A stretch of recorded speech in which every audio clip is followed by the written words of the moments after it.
Olha só que doideira o Brasil virou. Presta atenção. Imagina só, um coronel convoca os militares para tomar as ruas a favor da democracia, ou seja, contra Alexandre de Moraes e Lula. É uma matéria do jornal Terra. Nós vamos falar sobre isso. Será que isso tem a menor chance de prosperar? Eu vou colocar o vídeo aqui para vocês em coletiva de imprensa. Meu amigo. Brasil não é para amadores, não. Se você acha que o Brasil é para amadores, você está muito enganado. Ó, deputado, coronel, convoca a ação das Forças Armadas após a operação contra o Bolsonaro. Já pensou? E aí? Você ainda bota fé que os militares podem tomar alguma medida? Outra questão. Vamos falar do Paulo Figueiredo e Eduardo Bolsonaro, que afirmaram categoricamente que o Trump não vai reconhecer de forma alguma, a eleição brasileira se o Bolsonaro ou se outros políticos de direita estiverem fora da eleição. Nós vamos colocar o vídeo aqui para vocês acompanharem um pouquinho. Também, né? Quem duvidava, quem brincou, achou que o Trump não era doido, é mais doido do que o Trump. Porque é o seguinte, veio sanção contra o Alexandre de Moraes, contra a esposa do Alexandre de Moraes, e não vai parar por aí não. O Marco Rubio já fez um anúncio, eu vou ler o anúncio do Marco Rubio aqui para vocês, e aí, meu irmão, sabe o que aconteceu? Até as esposas entraram na história, outros ministros do STF também vão entrar, o jogo começou, a briga começou. Vamos falar de outro ponto. Inflação. O Valor Invest fez uma nota falando o risco absurdo que o Brasil pode enfrentar com toda essa loucura política que se tornou o Brasil. Outra questão. Vamos falar de uma decisão de um juiz que paralisou uma norma que poderia ser do Supremo Tribunal Federal. O Paulo Capelli fez essa matéria aqui, aí quando isso acontece você começa a entender um pouquinho mais os meandros da República Tupiniquim. Vamos entender tudo isso? Vamos entender o que está acontecendo? Então vai lá. Não esquece de se inscrever no canal, curtir, compartilhar, dá uma força aí pra gente, inscreva-se e vamos pra cima. Se você busca um canal, não faz oba-oba, tá? A gente trata da maneira séria o que acontece aqui no canal. Além do canal, a gente tem centenas, milhares de clientes, né, que a gente já cuida desde 2013. Então, assim, eu não posso estar aqui fazendo um oba-oba, criando pânico ou gerando uma expectativa futura fora do contexto se a gente não estiver realmente pensando no que está acontecendo na política externa. Por isso nosso canal é especializado em geopolítica. Então a gente tem que ter cuidado, tem que ter cautela em trazer essas informações. Então, para você que nos acompanha, você sempre vai ter a informação aqui de maneira imparcial. Se eu achar que a medida do Eduardo Bolsonaro está sendo burra, eu vou criticar. Se eu achar que isso vai impactar a economia brasileira, eu vou fazer críticas. Mas se eu achar que ele está certo e que o remédio é amargo, mas que lá na frente é a nossa liberdade que está em jogo, eu vou defender também. Então, assim, eu vou fazer da maneira mais imparcial possível.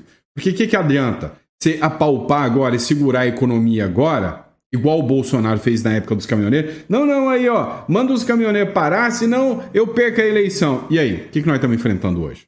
Então, tem hora que o remédio é amargo na hora, mas depois você está livre. Imagina, você defende aí, não, o Trump não pode fazer nada disso. O governo Lula avança, continua. De repente, você tem todo o seu patrimônio, chega um cara e fala, ó, dá licença que o socialismo veio te buscar isso aí tudo.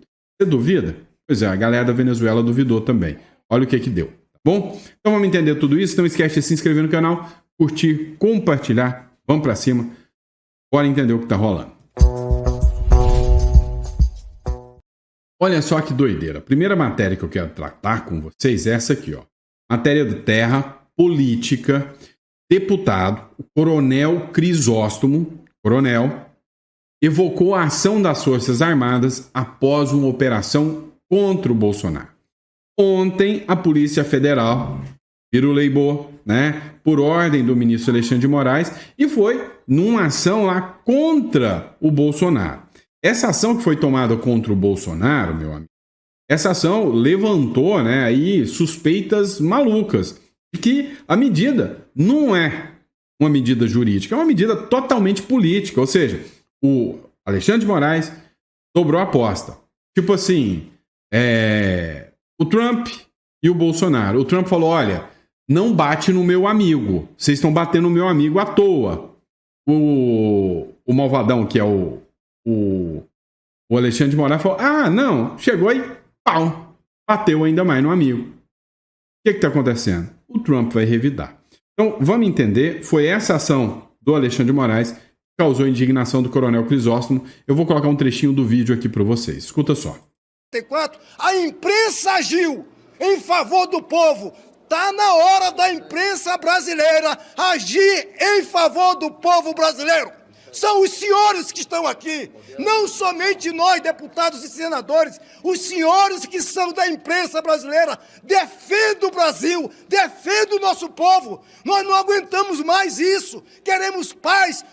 Veja que primeiro ele começa convocando a imprensa. Pessoal, não vou continuar o vídeo não, porque parece que o áudio está um pouco baixo. Tá? Eu achei o áudio um pouco baixo aqui na hora que eu estou colocando.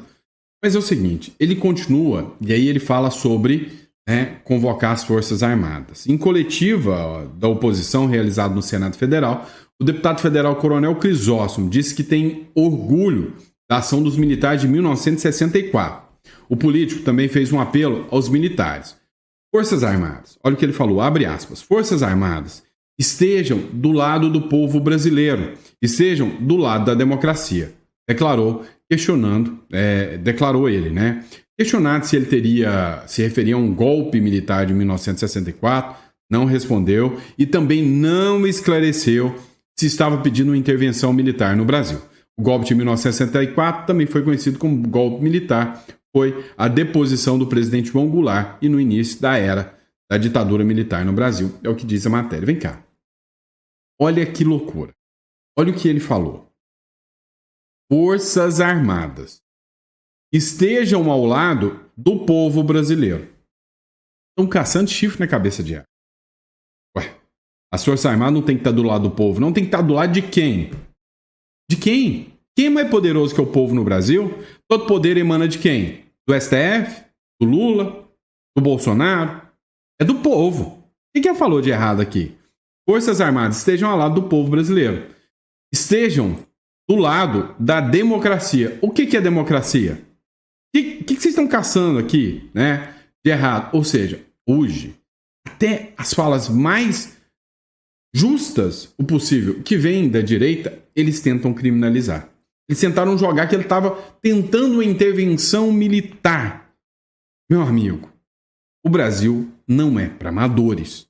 Então, é onde eu falo. O pessoal da direita tem que pensar muito bem, né? Quando a esquerda fala em democracia, mas aplicando a ditadura, eles podem. Quando alguém de direita clama por democracia, eles falam que é ditadura.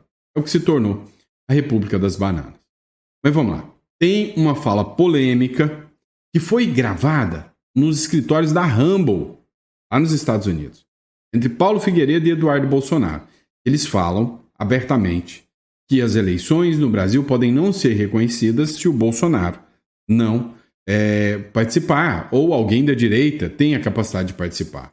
A gente precisa entender de uma coisa. Isso é sério. O Donald Trump não é brincadeira. O Donald Trump é uma roleta russa. Ninguém sabe o que pode sair dali de dentro. Vocês sabem disso. Nós vamos falar sobre esse vídeo aqui. Eu vou compartilhar esse vídeo do Eduardo Bolsonaro e Paulo Figueiredo com vocês. Dá uma olhada aqui nesse vídeo, né?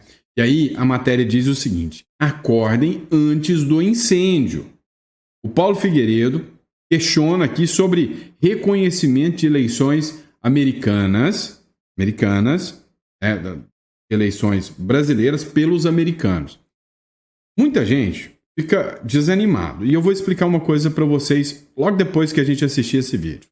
Deixa eu fazer outra pergunta específica, que é aqui porque a gente discutiu isso ontem em uma das reuniões, se há a possibilidade de os Estados Unidos não reconhecerem as eleições de 26 se o modelo seguir com urnas não auditáveis e sem a participação da oposição. Tem essa possibilidade, né? Se o Brasil optar por essa linha do Alexandre de Moraes de sempre dobrar a aposta contra o Trump, a gente vai chegar nesse momento. Até lá vai ser muita coisa, vai estar acontecendo, né, disso que a gente falou aqui de sistema SWIFT, congelamento de bens, etc. e tal, resultado da seção 301 e assim por diante.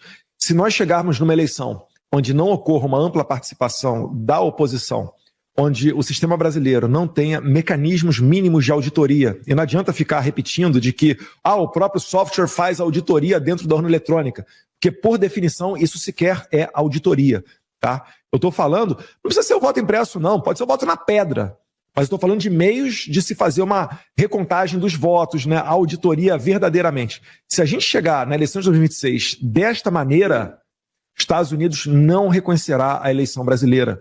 O Brasil estará na mesma prateleira da Venezuela. Vocês estão conseguindo vocês estão entendendo o que eu estou falando?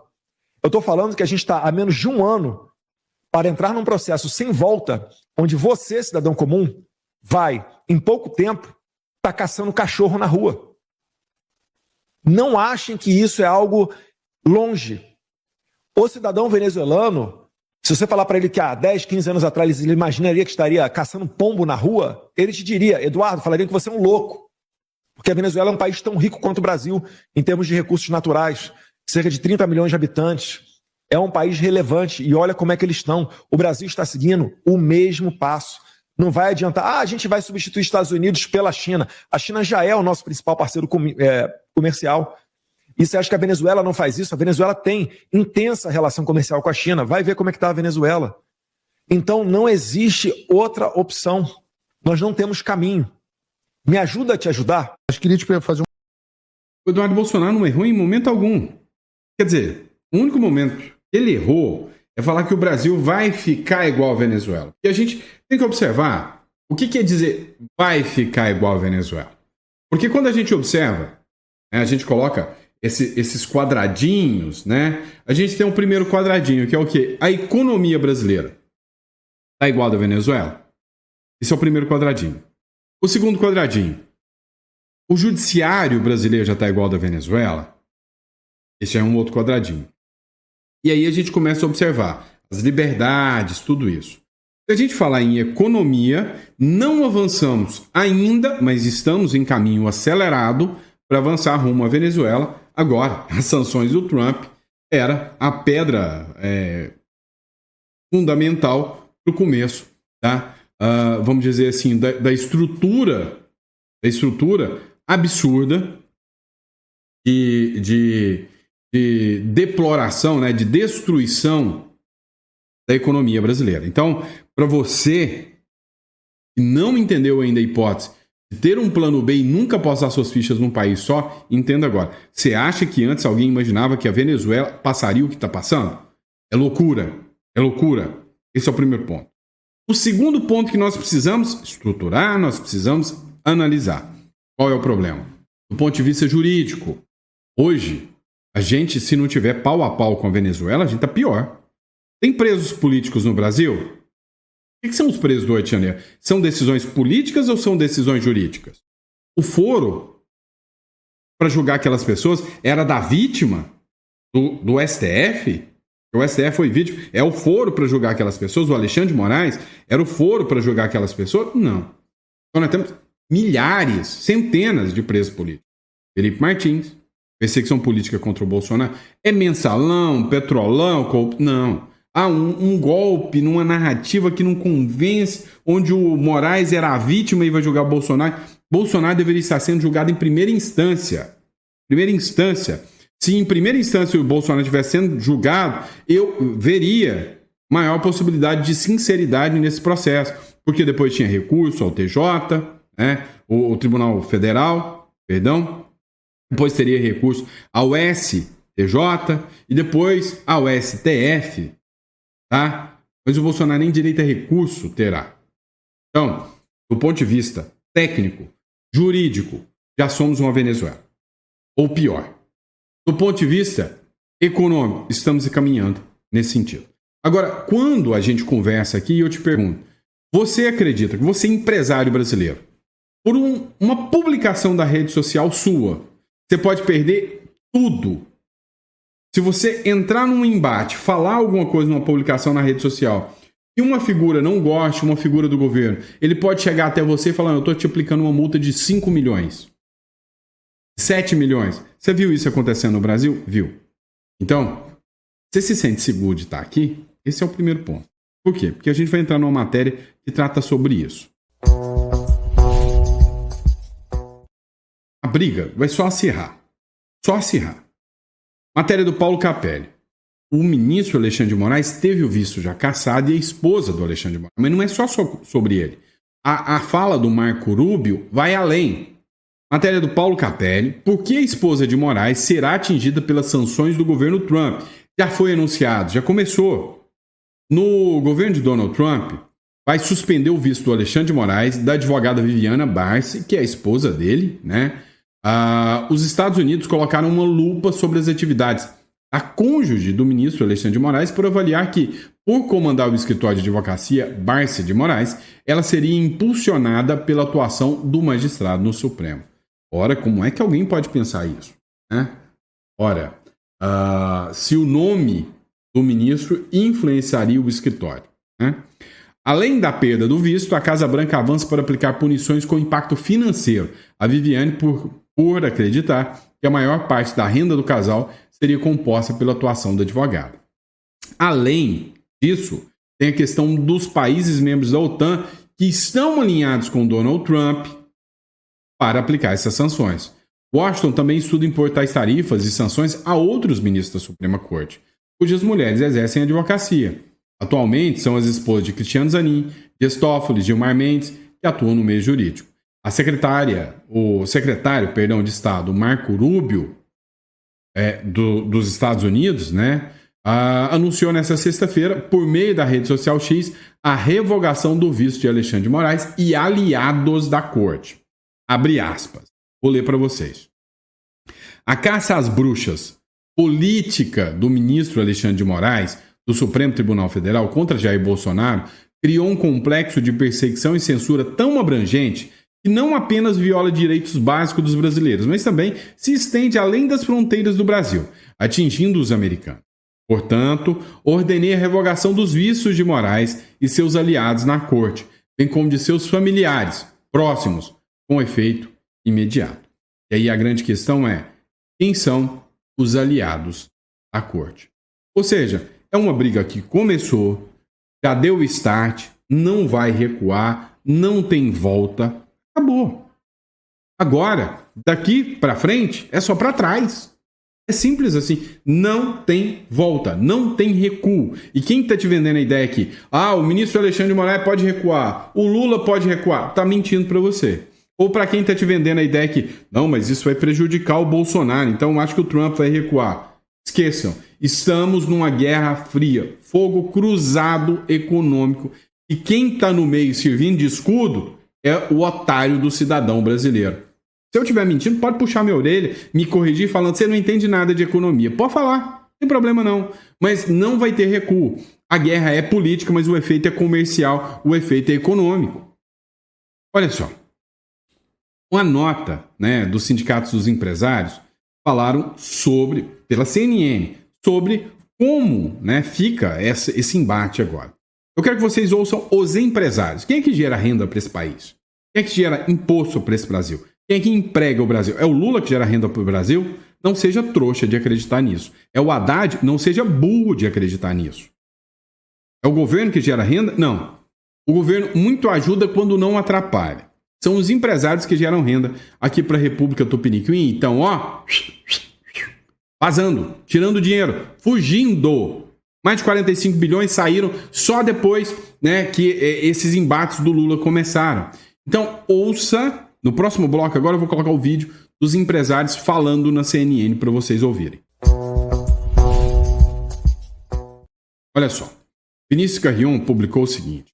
Empresários consideram a operação da PF contra Bolsonaro desnecessária e prejudicam as negociações dos Estados Unidos. Eles também entendem que Trump será implacável e não vai ceder em nada. O Vinícius escreveu o seguinte: empresários consideram a operação da PF contra Bolsonaro desnecessária. Eles entendem que Trump será implacável. Tensão total. Vamos acompanhar aqui o trecho dessa matéria. Empresários consultados pela CNN avaliam que a autonomia dos poderes nacionais é inegociável, mas consideram a ação da Polícia Federal contra Jair Bolsonaro desnecessária e que, diante do desafio da negociação tarifária, a operação poderia ter sido adiada ou evitada. Um deles apontou que o cenário atual inclui 3 tensões distintas com a Casa Branca. A primeira seria o que o dirigente avalia ser a pressa do Supremo para condenar Bolsonaro. A segunda, as reiteradas críticas do presidente Lula a Donald Trump, gerando a sensação de que o petista busca recuperar popularidade com o episódio e incentiva ainda seus aliados a adotarem a mesma postura. E a última, a recusa dos americanos em ceder e criar um precedente na disputa tarifária com outros parceiros comerciais. Diante do cenário de maior dificuldade, as críticas à condução das negociações por parte do governo aumentaram após a operação. A percepção entre as fontes ouvidas pela CNN é de que, pela forma como os fatos estão se desenrolando, Trump será implacável com o Brasil e não cederá em nada. Representantes do setor privado ainda relataram receio de serem usados como instrumento político pelo governo numa negociação que, segundo eles, deveria ser prioritariamente conduzida pelo Estado. Os empresários... Vem cá. Vocês entenderam? Os empresários disseram o seguinte: a forma de condução que o governo Lula está levando não vai ter retorno. Não vai ter retorno. Vai tornar o Trump ainda mais implacável. Vai pressionar ainda mais. Presta atenção um pouquinho nisso aqui. Matéria do Valor Invest.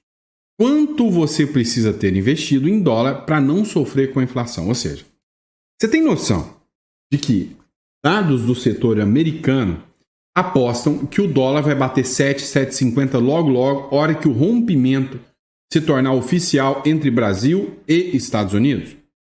E aí, que a inflação brasileira, porque muito da nossa economia é baseada em um dólar, muito dessa economia vai sofrer impacto. Matéria do Valor Invest. É muito comum, eu vou ler para vocês verem que eu não estou mudando em nada. É muito comum ouvir que parte dos gastos dos brasileiros são, abre aspas, dolarizados. Ou seja, muita coisa que a gente compra é baseada em dólar. Petróleo, a gente importa. Importa em quê? Em real? Não, em dólar. Tá? Produtos industrializados. O computador que você compra, mesmo que você compra da China, é Xing Ling, você compra em dólar. Tá? Então, o que acontece? Afinal, há muitos insumos e produtos importados entre os itens mais consumidos pelo cidadão, inclusive alimentares também, tá? Segundo um estudo feito pela Fundação Getúlio Vargas, tá? Os brasileiros precisariam ter entre 16% a 18% do seu patrimônio investido no exterior para conseguir ficar neutro em relação ao consumo e não sentir a variação cambial. Você entendeu o que ele quis dizer? Se você é brasileiro e não quer sentir a degradação da moeda tão grande, você tem que investir em dólar. Não sou eu que estou falando, é o Valor Invest e a Fundação Getúlio Vargas. Eu estudo isso aqui o dia inteiro. Tá? E aí eu te explico. Hoje, o melhor caminho é você ter os seus investimentos em dólar numa LLC americana. Os Estados Unidos estão no olho do furacão. E aí, sabe qual que é o problema de você abrir uma LLC, uma BVI, você abrir uma instituição nas Ilhas Virgens? Qual o problema? Você vai abrir isso, né, sendo residente fiscal do Brasil. Você vai abrir com seu passaporte, PF, você vai ser residente fiscal no Brasil. E aí você tem, além de tudo, esse dinheiro, né, como residente aqui no Brasil, pagando aqui no Brasil, sofrendo os impostos altíssimos do Brasil e tendo sanções. Lá no Uruguai, você abre uma conta em dólar com uma residência legal e fiscal no Uruguai, você sai do Brasil, você abandona o Brasil. É por isso que muitas pessoas, em vez de ter BVI, em vez de ter esses outros, é o que ninguém te conta, vão para o Uruguai, porque a chance de você tirar a residência fiscal por fronteira aqui é muito mais fácil, é logo ali. Se estoura uma pandemia, tá tudo travado, por voo você não consegue ir nas Ilhas Virgens resgatar seu dinheiro. Você não consegue ir nos Estados Unidos. Você tem uma guerra contra imigrantes igual você está sofrendo hoje com o Trump. Aqui no Uruguai é fronteira seca, meu irmão. Tá? Você pega o carro e vai. Então é muito mais vantajoso. O estudo ressalta que a faixa protege apenas a cesta básica de consumo, uma vez que o levantamento foi feito com base no índice de preços ao consumidor amplo. Ou seja, só para os produtos básicos, só para o básico, você deveria ter no mínimo 20%, de 18% a 20% do seu patrimônio em dólar. E os demais produtos? Então, hoje eu falo, e hoje, se você quer ter uma estrutura melhor, 50-50. Metade do que hoje é a minha estratégia. Metade do que eu invisto é em dólar, metade do que eu invisto é aqui ainda no Brasil. Eu tenho investimentos, tá? Eu tenho 3 empresas no Brasil ainda e pretendo abrir mais. Cara, o governo é uma questão que você tem que aprender a lidar com ele, tá? Hoje eu tenho um amigo empresário, ele tem uma empresa na Venezuela e ele fatura muito bem, obrigado, porque é aquele produto que tem falta na Venezuela. Aqui no Brasil ele não tem o mesmo produto, né? Não tem a mesma aceitação em outros países, porque não tem uma falta de concorrência, mas ele viu na Venezuela a possibilidade de ganhar dinheiro. Ele investiu lá. Então, assim, isso ainda acontece? Acontece. Mas se você não dolarizar, você fica à mercê, tá? À mercê do país. Aí é ruim. E dá ruim pra caramba, tá? E aí, é interessante, já que nós estamos falando de economia, olha só. Matéria da Jovem Pan. No próximo bloco, vamos falar sobre Santa Catarina. Vem comigo. Olha só. O secretário de Santa Catarina, né? Na verdade, o vice-presidente da Assembleia Legislativa de Santa Catarina, ele disse que se Santa Catarina fosse um país, seria um país desenvolvido. À margem do que hoje grande parte de alguns países, alguns estados brasileiros apresentam. Eu vou ser sincero com vocês, né? Hoje, o orgulho de alguns estados, ele é latente. Vocês sabem que eu sou de Goiás. O orgulho do goiano hoje, com o estado de Goiás, né? Ele é grande. Oferece segurança, a economia está bem, não está dando conta do recado. Tá? Olha o que ele falou aqui, o estado de Santa Catarina, para mim hoje.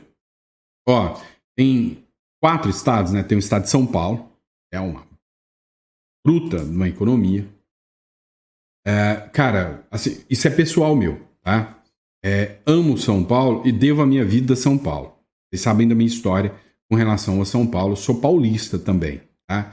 Paulista de renascimento, tá? TI, quase morte, São Paulo, salvou minha vida. Eu me considero paulista. Mineiro, sou mineiro bom demais, sou porque me deu as coisas mais... O meu maior patrimônio veio de Minas Gerais. É a minha esposa e minhas 2 filhas, tá? Goiano de nascimento, tá? Agora, sem ter muito vínculo, mas tem 2 estados que eu tenho uma paixão, né? É Paraná e Santa Catarina. Esses 2 estados eu tenho aqui dentro do coração.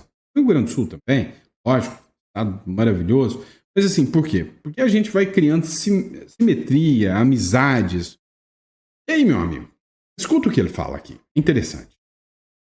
Se Santa Catarina fosse um país, nós seríamos um país desenvolvido e à frente de grandes países importantes do mundo. Só que agora, com essa taxação internacional dos Estados Unidos, faz com que a gente dê um passo atrás, a gente consiga, pare um pouco, analise o cenário, porque é preocupante. Então, um grupo de trabalho, é importante a gente manter um grupo de trabalho, formar um grupo de trabalho junto com a Secretaria de Fazenda para acompanhar esses processos. Eu brincava hoje de manhã, conversando com algumas pessoas, talvez isso tenha sido aí um jogo de truco, né? Um pediu truco, o outro pediu 6, o governo federal está pedindo 6, mas daqui a pouco quem está com o gato, que é a carta mais alta, são eles. Então nós precisamos ficar atentos, porque exportamos, só para ter uma noção, o Brasil exporta 33% do café em todos os Estados Unidos. Isso reflete em 17, 18% da exportação do Brasil de café para lá. Só no agronegócio aqui, nós temos exportações grandes, como os bovinos, nós exportamos para os Estados Unidos. Automaticamente, com uma taxação como essa, os Estados Unidos também sofrem sanções. Nós temos a questão de celulose, nós temos o ramo têxtil, nós temos o metal mecânico. Então, tudo isso influencia. A WEG exporta muita coisa para os Estados Unidos, mas é o que a gente tem que colocar na balança, é uma balança comercial, né? Os Estados Unidos não está com aquela balança totalmente desproporcional. O Brasil também importa muita coisa de lá. Então eles precisam entender que se o Brasil colocar uma taxação alta, vir em equilíbrio é ruim para todo mundo. Então eu acredito que através de diplomacia relações de estadistas, né? Os dois presidentes, independente de partido ou ideologia, eles precisam ser estadistas e entenderem que qualquer ação política deles prejudica toda uma nação. Então essa é a nossa preocupação e ficaremos atentos em cima disso, acompanhando aqui na Assembleia Legislativa. Essa é uma fala sensata, absurdamente sensata, para quem não conhece, né?